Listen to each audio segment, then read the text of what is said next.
Oke, kita mulai dari sistem manajemen lingkungan ISO 14001.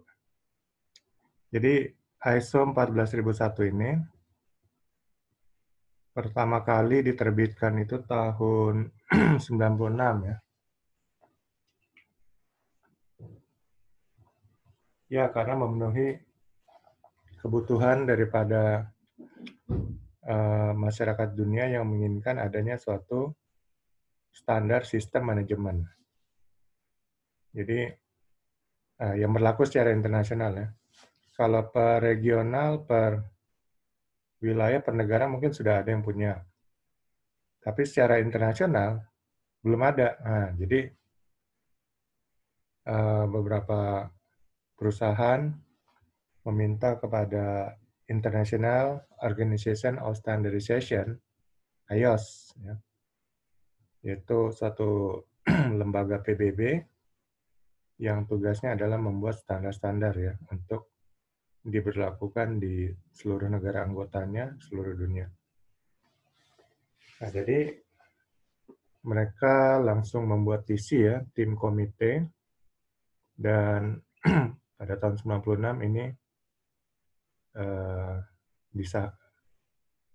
disahkan ya, disahkan untuk menjadi suatu standar sistem manajemen.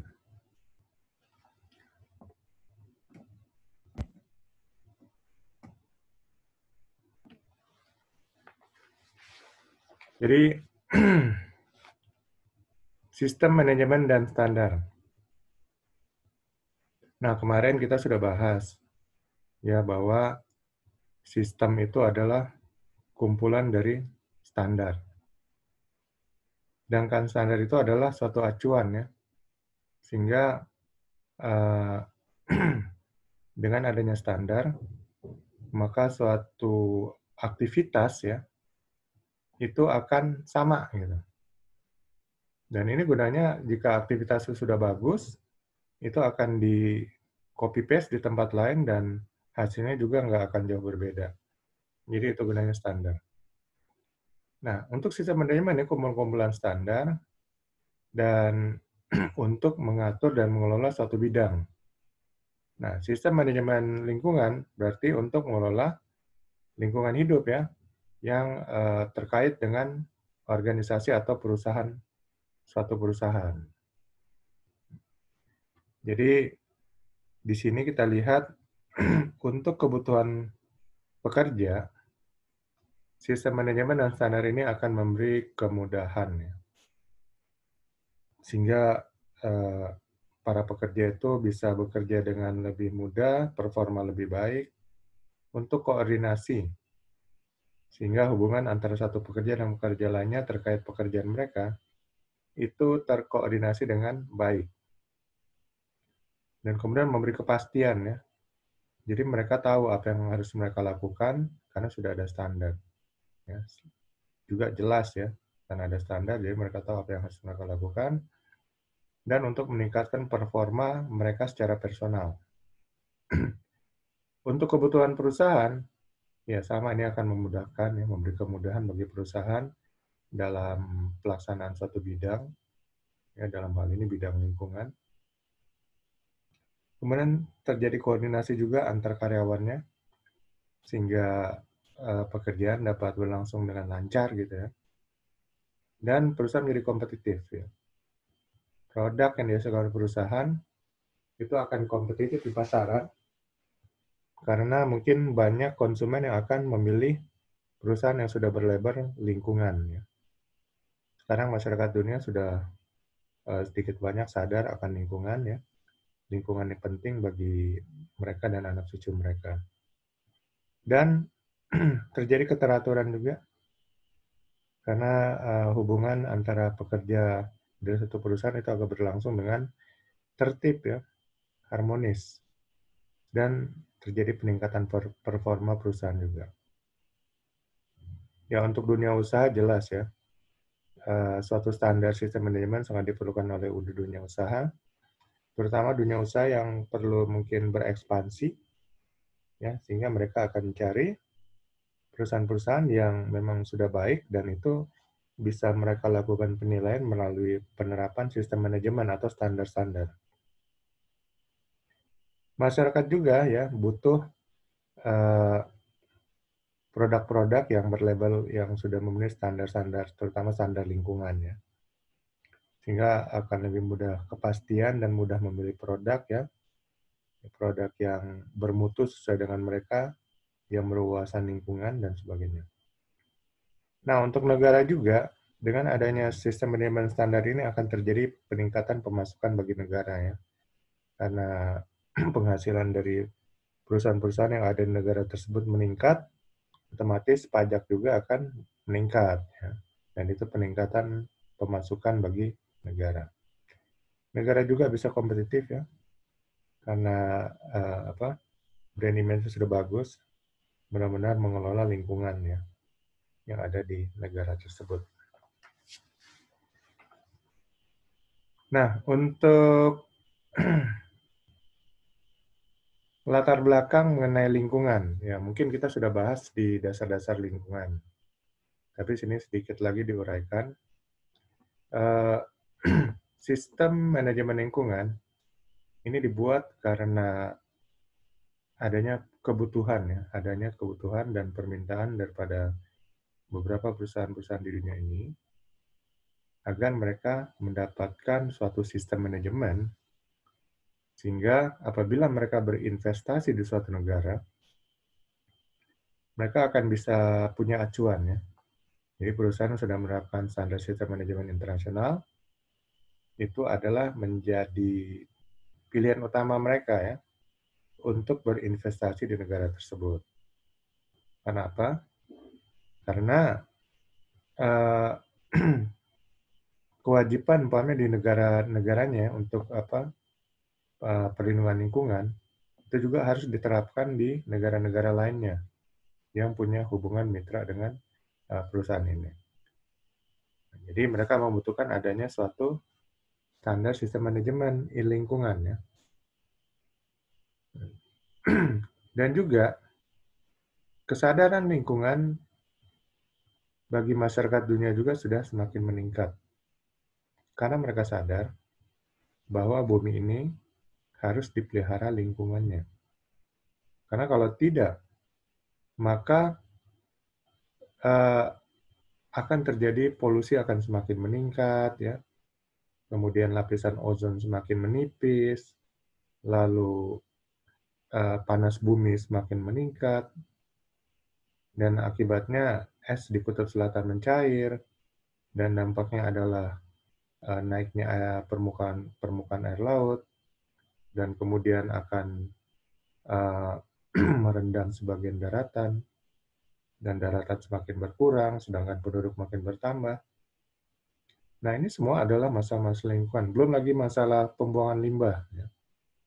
Limbah-limbah padat, limbah-limbah organik, anorganik, limbah B3, ya, dan sebagainya, limbah plastik. Nah, itu semua adalah masalah yang berhubungan dengan lingkungan. Dan kalau tidak dikelola dengan benar, ya, dengan adanya satu sistem, maka lingkungan ini tidak akan terkelola dengan baik. Nah, untuk itu dibutuhkan adanya satu sistem untuk mengelola aspek-aspek dan dampak lingkungan tersebut. Ya, ini ISO ya. Badannya namanya International Organization of Standardization. Itu namanya dalam bahasa Inggris. Nah, jadi disingkat IOS. Produknya namanya ISO. ISO ini diambil dari bahasa Yunani ISOS, artinya sama. Jadi ini bukan nama badannya sebenarnya, ini nama standarnya. Seperti kalau di Indonesia, nama badannya adalah Badan Standarisasi Nasional, BSN. Produknya atau standarnya namanya SNI, ya, Standar Nasional Indonesia. Cuman orang mungkin lebih kenal standarnya, jadi SNI. Kirain yang buat SNI, padahal SNI itu nama produknya. Jadi IOS ini berdiri 23 Februari tahun 47 ya, berbasis di Jenewa, Swiss, anggotanya 169 sekarang sudah lebih hampir 200 negara, terdiri dari atas 249 technical committee. Nah, technical committee ini yang bertanggung jawab terhadap suatu standar. Jadi contohnya untuk standar lingkungan, sistem manajemen lingkungan, itu ada satu technical committee ya, yang anggotanya adalah seluruh negara anggota daripada IOS ini. Nah, IOS ini bertugas mengembangkan dan mempublikasikan standar internasional. Kemudian sudah lebih dari, sekarang hampir 30.000 standar ya, meliputi aspek bisnis dan teknologi. Ya, ini namanya IOS di Inggris, International Organization of Standardization. ISO ini sebenarnya nama produknya ya, cuman sering salah kaprah aja jadinya. Pendahuluan dan latar belakang. Nah, ini tadi sudah saya bicarakan sedikit ya. Masalah-masalah aspek-aspek lingkungan ya, yang kalau tidak diatasi dari sekarang, maka dalam beberapa puluh tahun ke depan mungkin bumi ini tidak layak lagi untuk dihuni, ya, karena lapisan ozon semakin tipis, polusi makin banyak, ya, limbah-limbah makin banyak, dan kemudian bumi makin panas, ya, global warming, akibatnya es di kutub selatan mencair, lalu kemudian permukaan air laut naik karena esnya mencair, lalu karena permukaan air laut naik daratan berkurang, ya, daratan berkurang artinya tempat produksi untuk pangan juga berkurang, padahal masyarakat bumi semakin banyak dan seterusnya. Akan menimbulkan dampak sosial juga. Nah, jadi lalu dibuatlah ISO 14001 ya. Dan sistem manajemen ini kebanyakan diterapkan oleh perusahaan-perusahaan besar yang akan mempunyai pengaruh dan dampak terhadap lingkungan. Kalau perusahaan-perusahaan kecil mungkin ya tidak terlalu diwajibkan lah untuk menerapkan sistem manajemen ini.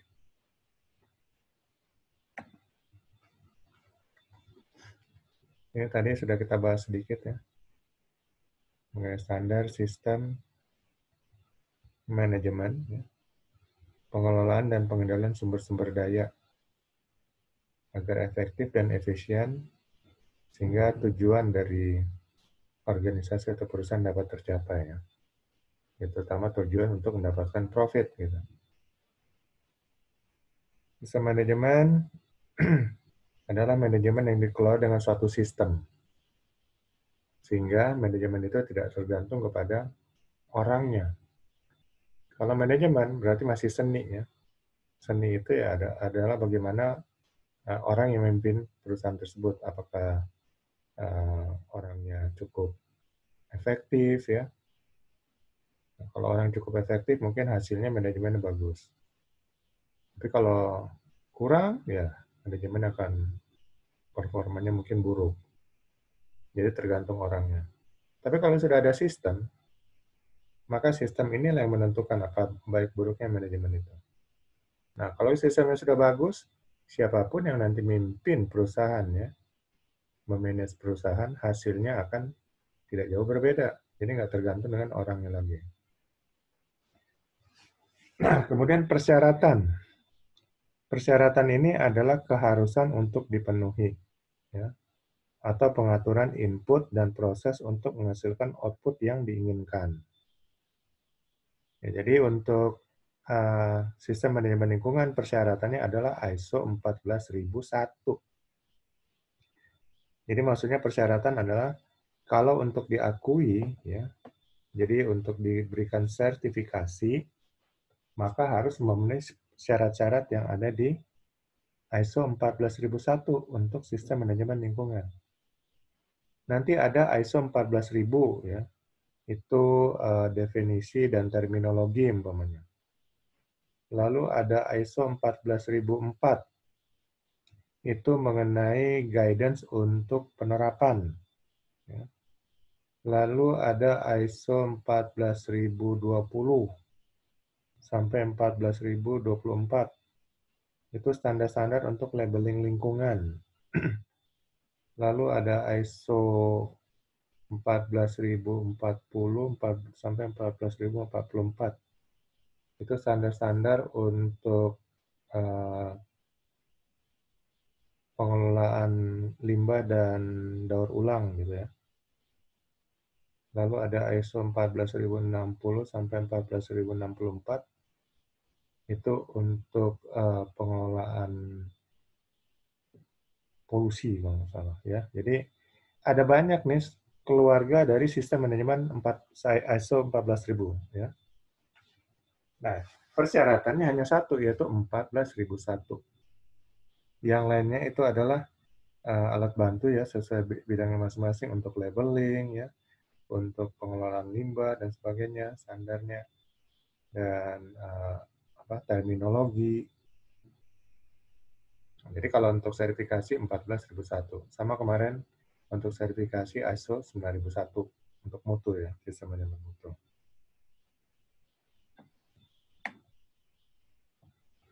Kemudian audit. Audit sekarang memakai standar ISO 19011. Ya, ISO ini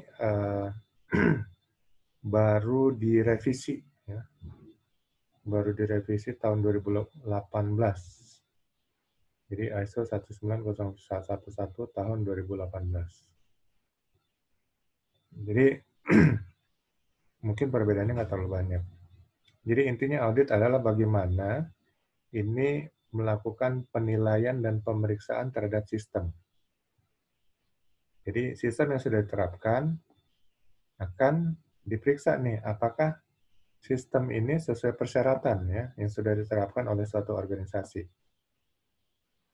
Nah, kalau belum memenuhi persyaratan, itu nanti akan diberi label temuan major atau minor. Ya.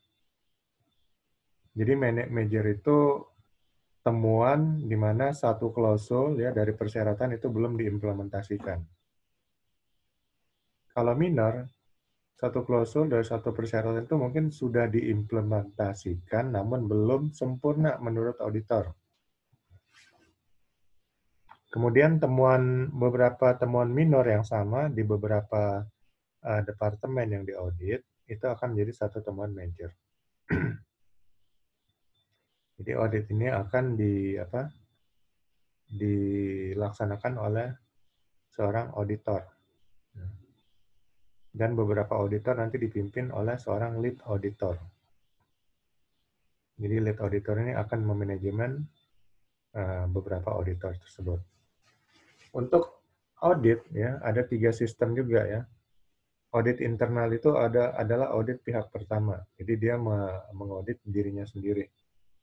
Namanya audit internal. Tujuannya bukan buat sertifikasi tapi untuk perbaikan sistem. Biasanya audit internal dilakukan sebelum audit sertifikasi. Atau audit internal ini dilakukan secara berkala sebelum dilakukan audit ulang sertifikasi tahunan ya. Atau audit surveillance dari lembaga sertifikasi. Sehingga dengan audit internal dulu baru diaudit oleh lembaga sertifikasi. Ini untuk berharap tidak ada temuan ya, karena sudah diperbaiki semuanya. Nah, jadi untuk itu auditor internal ini harus orang yang sudah mengetahui tentang sistem tersebut ya. Kalau audit ISO 14001 sudah memahami tentang sistem manajemen lingkungan ISO 14001. Dan kita nggak bicarakan mutu, kita sudah bicarakan mutu, kita bicarakan lingkungan. Jadi lingkungan ini adalah area ya, area dalam satu perusahaan yang dapat berpengaruh secara global ya, berpengaruh secara global. Ya itu terutama lingkungan baik lingkungan udaranya ya, lingkungan air, sungai, laut, kemudian lingkungan daratannya, tanahnya, Karena udara, kita buang polusi ke udara itu akan berpengaruh secara global. Ya. Karena suatu lingkungan di satu daerah adalah bagian daripada suatu lingkungan global. Begitu juga pembuangan ke sungai, ke laut, itu pengaruhnya ke global juga. Nah, jadi, kalau kita bicara lingkungan, maka kita nggak akan lepas daripada lingkungan secara global. Karena lingkungan yang tidak kita umpamanya pelihara dengan baik, itu akan berpengaruh kepada lingkungan secara global. Panas bumi contohnya ya, global warming. Menurut penelitian, panas permukaan bumi ini sudah naik sekitar 10 tahun lalu 5%, sekarang sudah 6% mungkin. 6 derajat Celcius maksudnya. Ya mungkin di beberapa kota naiknya tinggi, tapi di tempat-tempat tertentu yang belum ada manusia mungkin lingkungannya tetap terjaga ya, nggak ada kenaikan.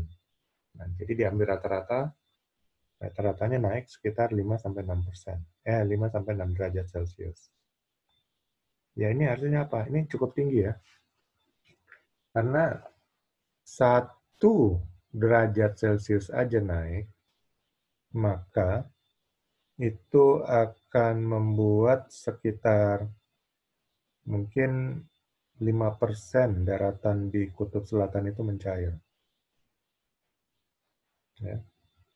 Jadi itu ada pengaruhnya ya.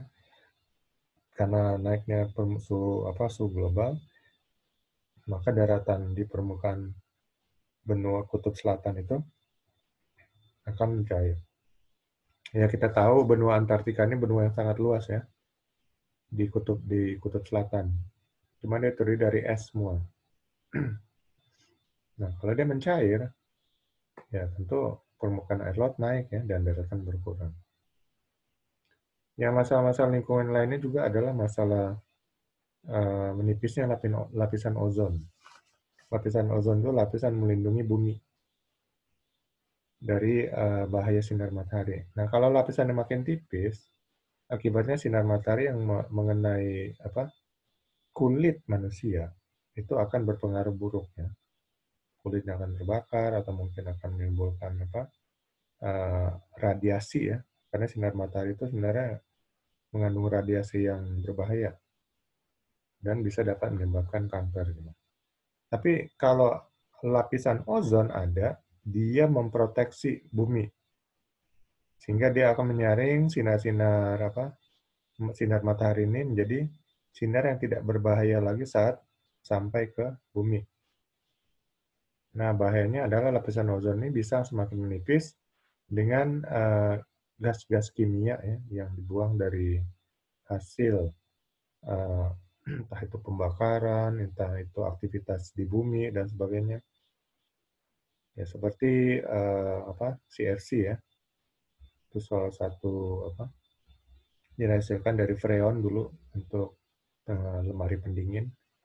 Nah itu menipiskan lapisan ozon.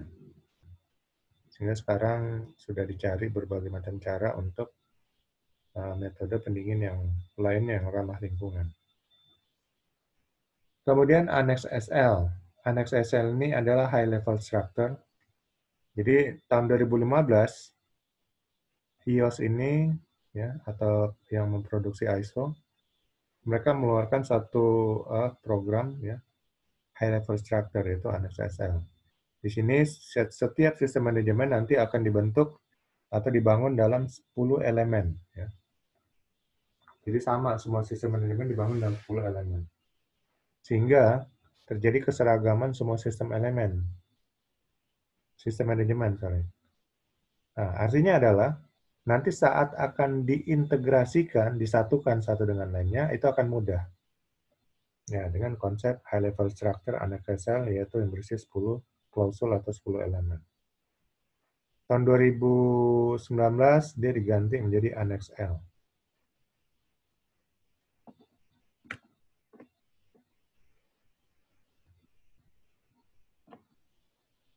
Ya, jadi ini kira-kira framework atau kerangka kerja dari sistem manajemen lingkungan yang lama ya. Ini. Kebijakan, ya, kebijakan lingkungan, perencanaan, implementasi dan operasional, verifikasi atau evaluasi, tinjauan manajemen. Lalu diulang lagi, akhirnya perbaikan terus-menerus. Ya. Plan, ini do, ini check, ini act. Atau sistem PDCA ya. Sistem PDCA ini diciptakan oleh Edward Deming, Bapak Mutu Dunia, dan sistem ini yang kemudian dipakai oleh ISO ya, atau IOS. Jadi hanya ada 5 elemen plus continual improvement menjadi 6 elemen atau 6 klausul. Nah, sekarang dengan high level structure berarti sudah memakai 10 klausul. Jadi konsepnya seperti ini. Ada input, ada output. Ya. Inputnya adalah isu-isu internal dan eksternal, konteks organisasi, serta kebutuhan dan harapan daripada pihak-pihak terkait. Nah, kemudian diproses. Proses ini dengan konsep PDCA juga ya, plan, do, check, act. Ya, dimulai dari leadership di tengah-tengahnya, ini yang menentukan. Jadi kepemimpinan. Nah, dari kepemimpinan ini mempengaruhi 4 poin pokok, yaitu dukungan dan operasional, evaluasi performa, perbaikan, dan perencanaan. Jadi dengan kepemimpinan, ya, yaitu top management.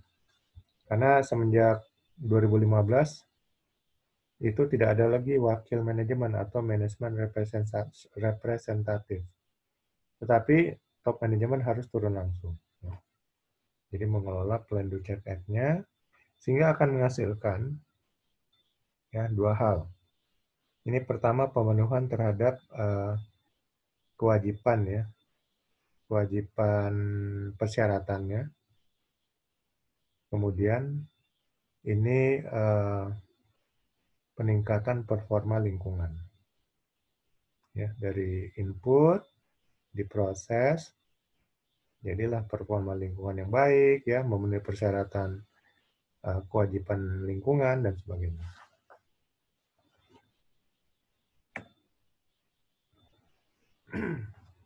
Nah, jadi intinya kalau dibilang persyaratan, itulah yang harus jadi acuan ya. Itu yang harus diimplementasikan.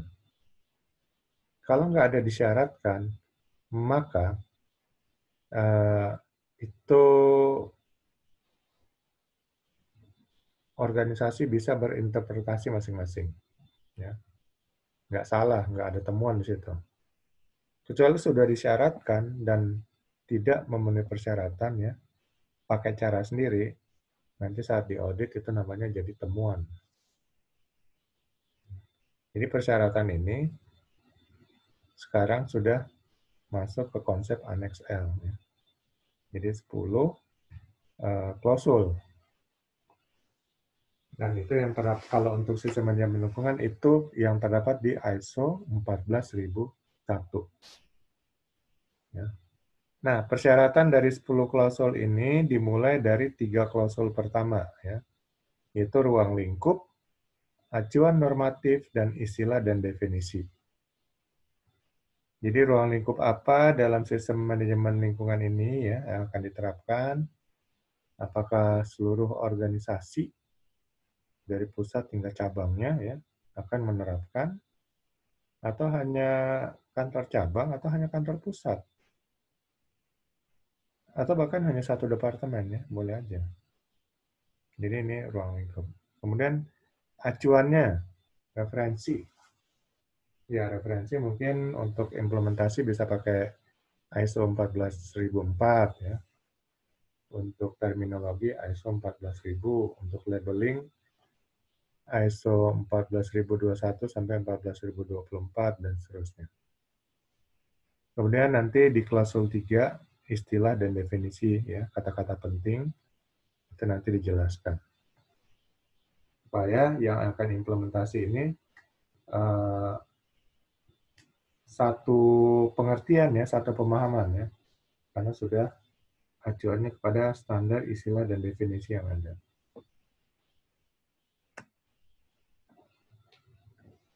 Nah, tadi 3 klausul pertama, sekarang klausul keempat, konteks organisasi. Jadi hampir mirip dengan ISO 9001 ya. Ada 4 subklausul. Pertama, memahami konteks organisasi ya, organisasi itu sendiri. Kemudian memahami kebutuhan dan harapan pihak berkepentingan ya. Jadi pihak-pihak ada hubungan dengan perusahaan atau organisasi. Kemudian menetapkan lingkup sistem manajemen lingkungan. Lalu sistem manajemen lingkungan dan proses-prosesnya.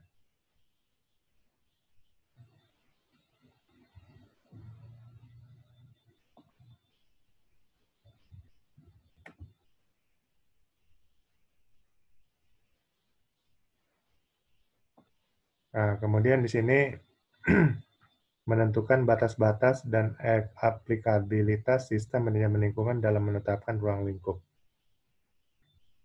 Lalu ruang lingkup sistem manajemen itu mempertimbangkan isu-isu eksternal ya, regulasi peraturan perundangan lingkungan, dan isu-isu internal ya,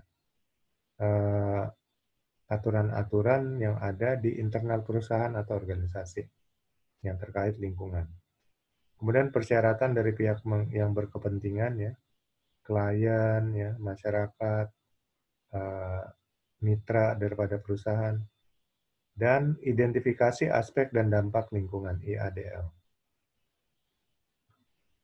Jadi identifikasi aspek dan dampak lingkungan itu ya seperti umpamanya aspek limbah ya. Nah, dampaknya apa terhadap lingkungan? Kalau limbah plastik ya tentu akan susah diuraikan oleh unsur-unsur tanah sehingga dia akan menghalangi kesuburan tanah ya, karena tidak mudah diuraikan oleh bakteri-bakteri pengurai yang ada di tanah. Lalu limbah-limbah lainnya, limbah B3 yaitu akan berbahaya ya terhadap kehidupan, sehingga harus dikelola secara khusus. Kemudian aspek polusi ya, mulai dari polusi udara, polusi air, polusi darat. Nah ini semua harus diperhitungkan dampaknya terhadap lingkungan. Sehingga harus segera kita kendalikan ya. Mana yang dampaknya paling tinggi, yaitu yang pertama kali harus dikendalikan. Kemudian menentukan lingkup sistem manajemen lingkungan. Ya, ruang lingkup nanti harus didokumentasikan, di mana di sini juga mengidentifikasi aspek dan dampak lingkungan, lalu persyaratan-persyaratan yang ada ya, terutama persyaratan regulasi peraturan perundang-undangan lingkungan.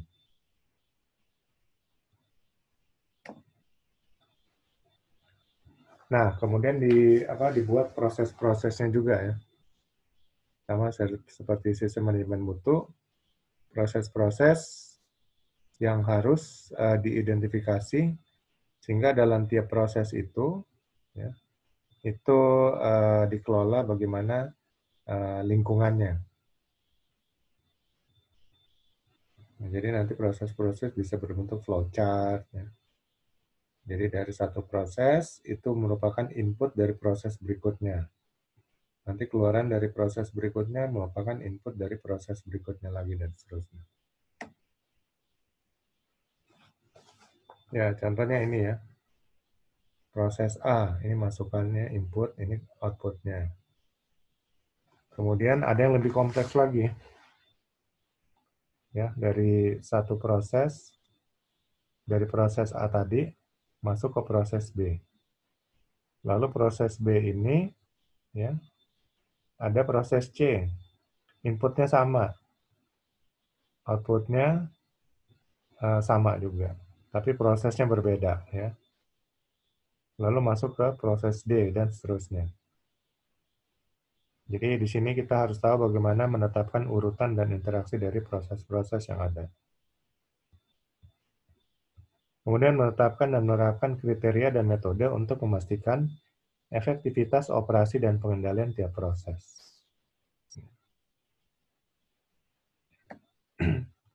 Kemudian menetapkan dan menyediakan sumber daya yang dibutuhkan dari tiap proses tersebut, dan menetapkan tanggung jawab dan wewenang ya, dari tiap sumber daya manusianya, dari tiap proses.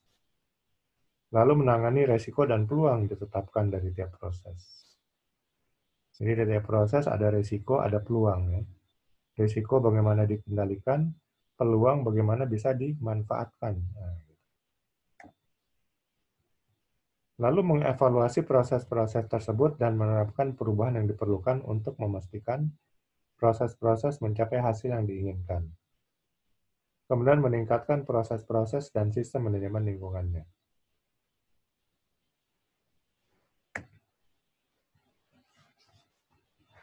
Ya, nanti mungkin bisa sekompleks atau lebih kompleks dari ini ya. Bagaimana kita mulai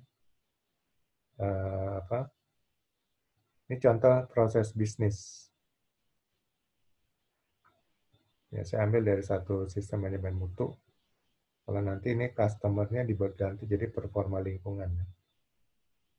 Customer jadi performa lingkungan.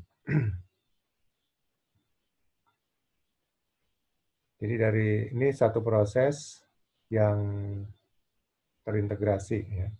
Di dalamnya ada sub-sub proses. Nanti hubungannya dengan sub-proses lainnya. Ya. Hubungannya dengan proses lainnya, di mana proses itu juga ada sub-sub prosesnya. Ya. Ya, inilah kira-kira gambaran suatu proses bisnis. Nah, proses bisnis itu maksudnya adalah bagaimana kita mengolah proses-proses yang ada.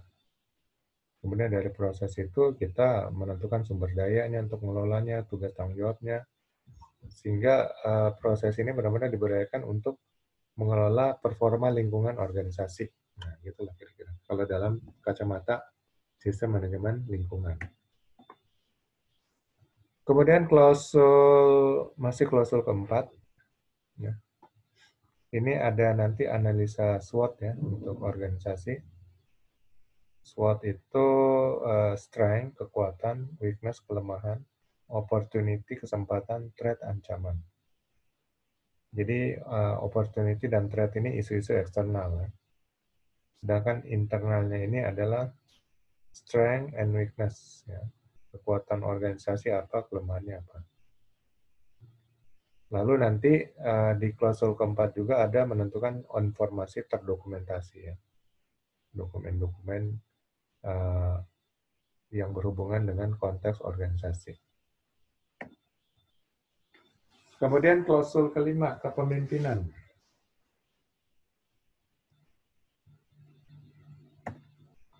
Nah, di kepemimpinan ini ada komitmen, kebijakan, peran, tanggung jawab, dan kewenangan organisasi. Jadi, manajemen puncak harus memastikan fokus pada aspek dan dampak lingkungan penting. Jadi kalau seandainya aspek lingkungannya adalah mengenai masalah limbah, lalu dampaknya adalah berdampak terhadap lingkungan sekitar perusahaan. Nah, ini harus dikelola bagaimana caranya pengendaliannya. Sehingga aspek dan dampak lingkungan itu tidak menjadi merusak lingkungan sekitar perusahaan yang akan berpengaruh terhadap lingkungan global. Ya, bagaimana caranya mengelolanya? Buatlah nanti standar-standar operating procedure ya. Bagaimana untuk pengelolaan tiap aktivitas dibuat standar operating procedure-nya sehingga tidak sampai merusak lingkungan. Kalaupun ada bagian aktivitas dari organisasi yang berdampak terhadap lingkungan, bagaimana mitigasinya? Itulah intinya. Bagaimana pengurangan dampaknya tersebut ya. Sehingga dampak lingkungannya dapat dikurangi ya sebesar mungkin gitu. Kemudian sini menetapkan peran, tugas, dan tanggung jawab ya dari penanggung jawab lingkungan. Ya, jadi ditetapkanlah job description-nya ya. Dari job description-nya itu ada tugas dan tanggung jawab terhadap masalah lingkungan. Nah, ini nanti ditetapkan oleh top manajemen. Nah, mungkin yang berhubungan dengan lingkungan itu adalah manajer atau staff sistem manajemen lingkungan, bukan mutu. auditor internal, dan dokumen controller.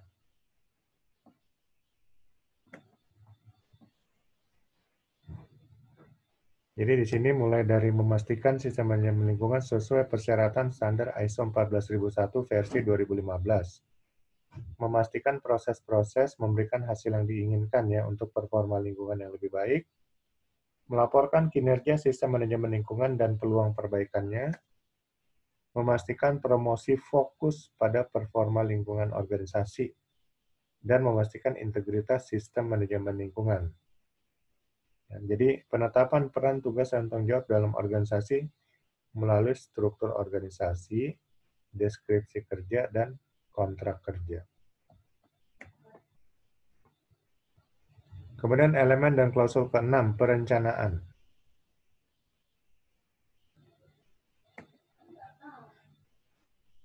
Nah, jadi bagaimana organisasi melakukan perencanaan untuk mengelola lingkungan ya.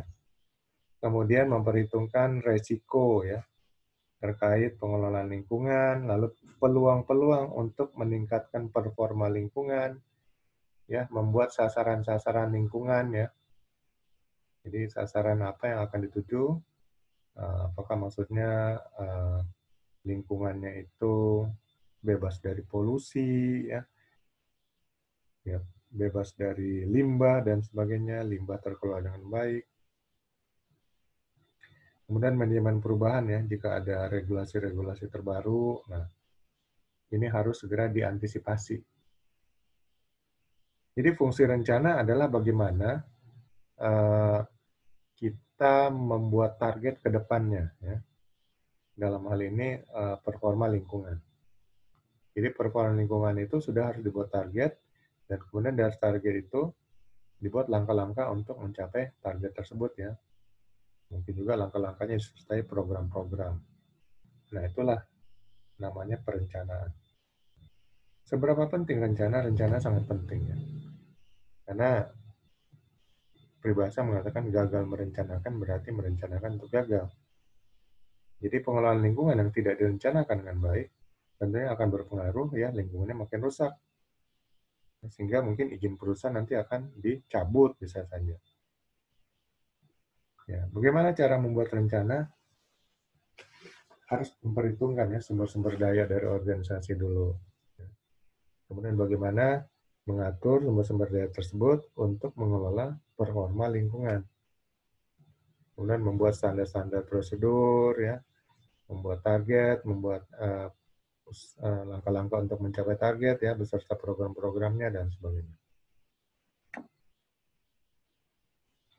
Ya, jadi perencanaan ini ada 3 subklausul ya, tindakan penanganan risiko dan peluang, sasaran lingkungan dan perencanaan mencapainya, perencanaan perubahan ya atau kewajiban penaatan untuk lingkungan.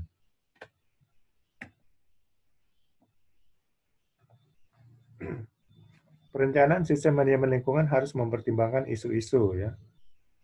Ya, memberikan jaminan sistem manajemen lingkungan untuk mencapai hasil-hasil yang diinginkan, meningkatkan dampak positif yang diinginkan, mencegah atau mengurangi dampak yang tidak diinginkan, dan mencapai peningkatan ya, peningkatan performa maksudnya di sini. Merencanakan tindakan untuk mengatasi resiko. Jadi setiap resiko yang berpengaruh terhadap lingkungan itu harus dikendalikan. Kemudian peluang-peluang untuk meningkatkan performa lingkungan ini harus diperkuat ya atau diraih. Resiko adalah dampak ketidakpastian yang dapat mempengaruhi kemampuan organisasi dalam mencapai tujuannya.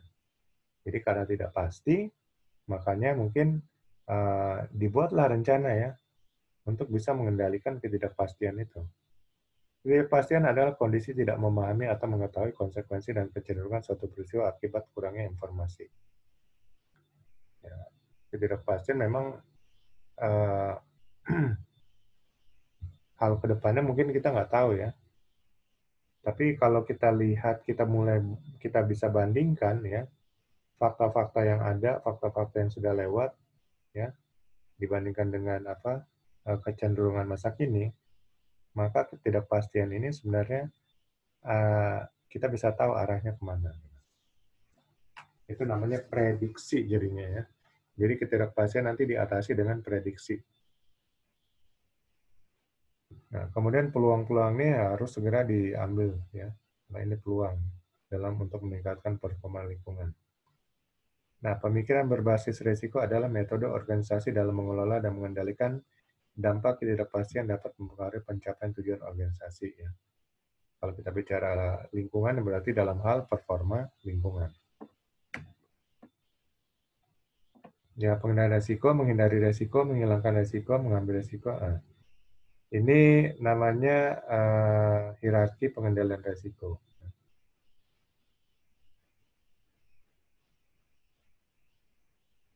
Oh, sorry. Ini cara-cara untuk pengendalian risiko ya. Risiko dihindari, kayaknya lebih bagus risiko itu dikelola. Karena kalau risiko dihindari berarti mungkin kita bisa keluar sejenak dari masalah, tapi masalah itu akan tetap ada. Menghilangkan risiko adalah yang terbaik. Tapi ini mungkin membutuhkan effort atau usaha yang lebih besar. Kemudian mengambil risiko untuk mengejar kesempatan. Ya, ini tinggal bagaimana risiko dikurangin, kesempatan ditingkatkan ya, peluangnya. Berbagi risiko. Ya. Berbagi risiko itu risiko dibagi-bagi sehingga ada yang mengelola sebagian risiko, yang lain mengelola sebagiannya. Menerima risiko. Organisasi tidak mengambil tindakan untuk menangani risiko. Jadi pasrah terhadap risiko. Mungkin kalau risikonya kecil. Contoh rencana penanganan risiko ya, kebakaran lahan. 0% sasarannya ya. Risikonya ya lahan hancur, habis. Nah, ini levelnya kita buat ya. Apakah high atau very high nanti dan sebagainya. Baru nanti rencana tindakan pengendaliannya apa. Ya, mungkin di sini membuat mendatangkan peralatan untuk pencegahan kebakaran ya. Kemudian sumber daya manusia dilatih dan kemudian ditingkatkan untuk pengawasannya dan sebagainya. Itu contohnya. Elemen ketujuh, support atau dukungan. Nah, elemen ketujuh ini hampir sama dengan ISO 2001, yaitu sumber daya dan kompetensinya, kemudian bagaimana meningkatkan kesadarannya, komunikasinya, dan membuat informasi terargumentasi. Ya, ini semua dalam hal pengelolaan lingkungan. Jadi sumber daya untuk pengelolaan lingkungan, ya mungkin peralatan-peralatan ukur, ya, peralatan ukur temperatur, peralatan pengukur kebisingan, peralatan pengukur atau lab ya untuk mengukur kadar buangan daripada limbah air ya, kadar pengukuran limbah udara, kemudian performa pengelolaannya, ya, pengelolaan limbah dan sebagainya. Nah ini untuk sumber-sumber dayanya ya, sumber daya manusia, sumber daya peralatan atau teknologi, sumber daya keuangannya, ya perlu ada budget. Kemudian kompetensi ini berarti sumber daya manusianya. Bagaimana meningkatkan kompetensi dalam bidang pengelolaan dan pengendalian lingkungan hidup. Kesadaran ini untuk seluruh karyawan. Kalau kompetensi ini untuk tim lingkungan hidup, kesadaran seluruh karyawan ya harus diberikan pelatihan-pelatihan internal untuk awareness terhadap lingkungan. Komunikasi, bagaimana berkomunikasi secara rutin ya, meeting-meeting untuk membahas masalah lingkungan. Dan akhirnya semuanya ada rekaman-rekamannya dan prosedur-prosedurnya juga di sini.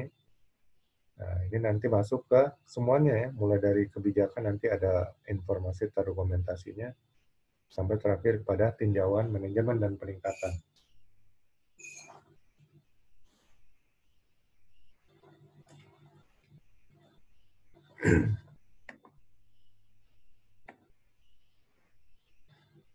Peralatan-peralatan alat ukur perlu juga dikalibrasi ya, sehingga akan memberikan hasil pengukuran yang akurat.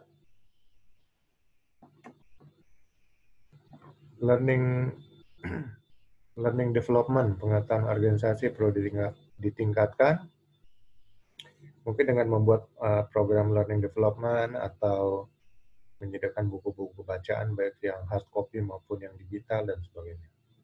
Ya, yang terkait dengan lingkungan ya.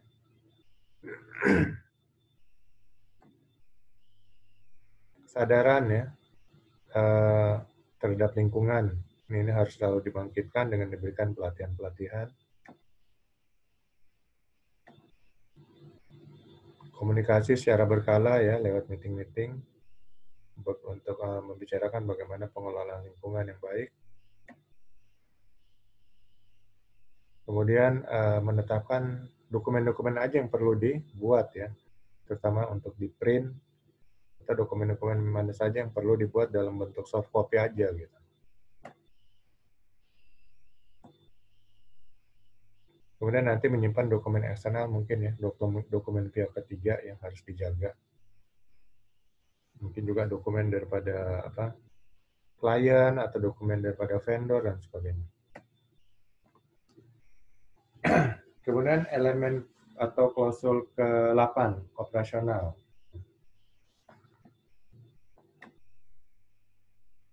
Operasional berarti aktivitas inti daripada perusahaan ya, sehari-hari. Kalau kita bicara lingkungan berarti dalam pengelolaan lingkungan.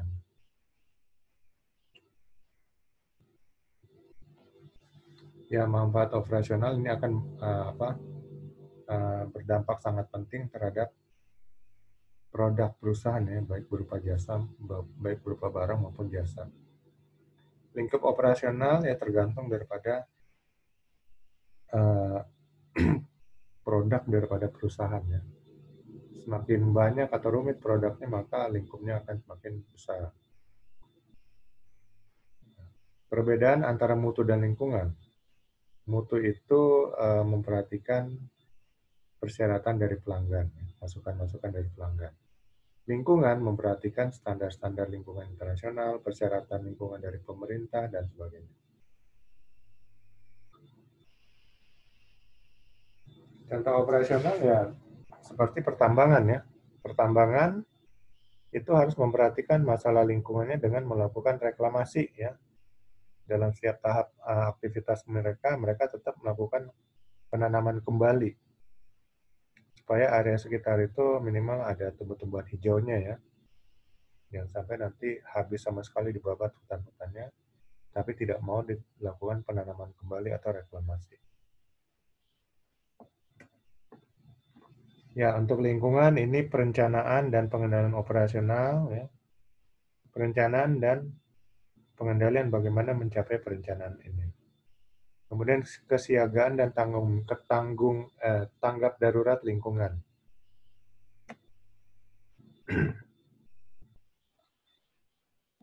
Ya, berusaha melaksanakan dengan proses-proses untuk memenuhi persyaratan-persyaratan pengelolaan lingkungan, melaksanakan tindakan penanganan risiko dan peluang.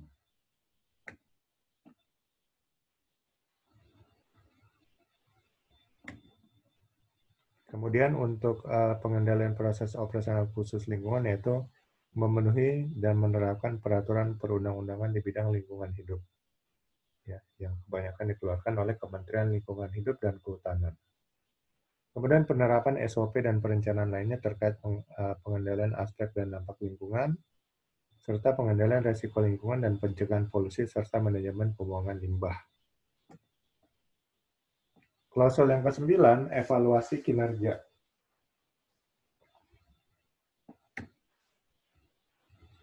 Evaluasi itu berarti membandingkan perencanaan dengan progresnya, ya. Apa yang sudah dilakukan terkait yang direncanakan. Kalau analisa, berarti mengolah data-data yang ada untuk menghasilkan informasi yang diinginkan. Ya. informasi yang diinginkan. Kalau evaluasi bukan diinginkan, memang fakta ya, membandingkan perencanaan dengan progres daripada yang telah dilakukan. Kinerja ini performa organisasi. Ya, kalau evaluasinya dianggap kurang, berarti performanya juga kurang kan? Ya. Ini ditingkatkanlah performanya dengan cara melakukan analisa. Apa yang perlu ditingkatkan? Nah, gitu ya. Evaluasi kinerja. Ada pemantauan, pengukuran, analisis, dan evaluasi. Kemudian ada audit internal, dan ada tinjauan manajemen.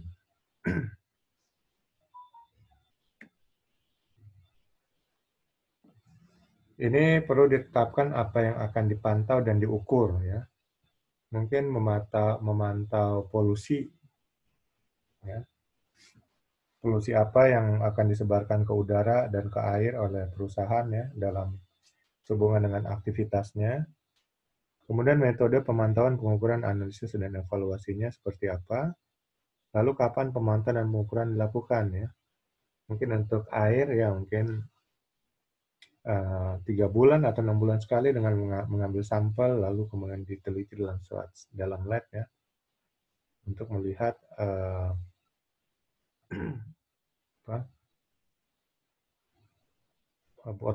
potensi zat-zat yang berbahaya aja ya yang tidak mungkin dilepas ke lingkungan ya. Kalau itu terpantau dan terdeteksi itu harus segera dikendalikan ya. Apakah itu polusi air, udara atau darat. Dan kemudian nanti hasil pemantauan dan pengukuran dianalisa dan dievaluasi. Mengevaluasi kinerja dan efektivitas sistem manajemen mutu ya. Dan kemudian membuat arsip atau memelihara informasi terdokumentasi. Nah, lalu nanti di sini ada tinjauan manajemen juga ya. Tinjauan manajemen itu mengelola semua data-data. Nah, sebelumnya juga sudah dilakukan audit internal. Jadi nanti tentukan aja apakah audit internal dan tinjauan manajemen dilakukan 6 bulan sekali atau setahun sekali. Nah, jadi nanti audit internal dilakukan oleh sumber daya organisasi, lalu semua data-datanya masuk ke manajemen. Manajemen akan meninjau semua data-data itu ya. Ya, data-data audit internal, data-data operasional ya terkait lingkungan dan sebagainya. Nanti manajemen akan melakukan suatu rapat tinjauan manajemen dan mengeluarkan hasil-hasil keputusannya ya untuk perbaikan-perbaikan ya. Perbaikannya ada di klausul 10. Ya, elemen atau klausul 10 perbaikan atau peningkatan.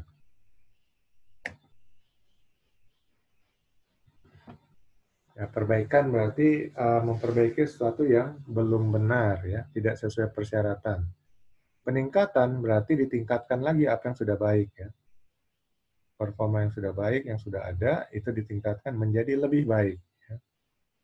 Nah, apa yang perlu diperbaiki dan ditingkatkan? Ya, mungkin bagaimana pengolahan limbahnya ya, kemudian bagaimana pengendalian pencemaran udara, ya, pencemaran air, pencemaran tanah dan sebagainya. Jadi untuk peningkatan ini akan mencari ketidaksesuaian dan tindakan korektif ya perbaikannya serta peningkatan berkesinambungan. Oke, jadi dengan peningkatan berkesinambungan maka diharapkan performa sistem manajemen lingkungan organisasi akan semakin meningkat, semakin baik ya, dan tentunya brand image organisasi di mata masyarakat dan pemerintah setempat akan semakin baik pula. Karena sekarang isu lingkungan adalah salah satu isu yang penting ya, baik secara nasional maupun internasional. Sehingga setiap perusahaan yang tidak memperhatikan masalah lingkungan, tentunya akan brand image-nya itu akan buruk ya. Baik di mata masyarakat, pemerintah setempat, pemerintah pusat, maupun klien-kliennya ya. Jadi sistem manajemen lingkungan ini adalah hal yang penting ya, karena lingkungan Siapa lagi yang mau bertanggung jawab coba ya? Perusahaan yang dalam aktivitas perusahaan ini menimbulkan dampak lingkungan, dan kalau mereka tidak bertanggung jawab, siapa yang mau bertanggung jawab? Pemerintah daerah setempat tentu akan membutuhkan dana lagi untuk memperbaiki lingkungan, terutama perusahaan-perusahaan pertambangan, ya, perusahaan perkayuan, migas, dan sebagainya. Bahkan ya perusahaan-perusahaan untuk pabrik-pabrik ya yang membuang limbah-limbah kimia ke sungai dan sebagainya, itu semua merusak lingkungan. Nah, disinilah ketegasan dari pemerintah ya, pemerintah pusat dan pemerintah daerah. Ini benar-benar harus mengendalikan setiap perusahaan yang beroperasi di area dan wilayahnya. Dan kemudian mewajibkan untuk menerapkan sistem manajemen lingkungan ya, melakukan penilaian secara berkala yang melalui proper ya, sehingga akan memberikan label perusahaan yang label hitam ya, merah, biru ya, diharapkan perusahaan bisa mencapai yang label emas ya, atau hijau yang bagus. Kalau yang cukup ya biru. Ya inilah untuk performa sistem manajemen lingkungan.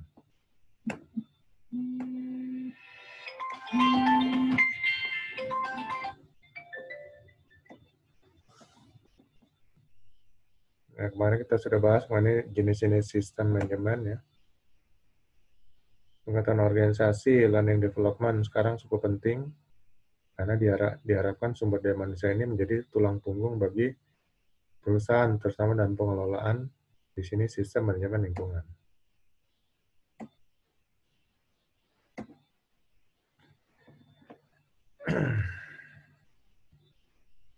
Oke, silakan kalau ada yang ingin bertanya.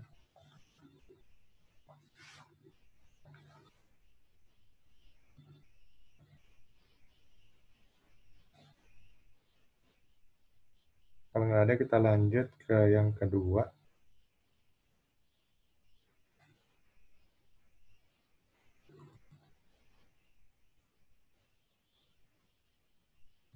Saya sign out dulu ya.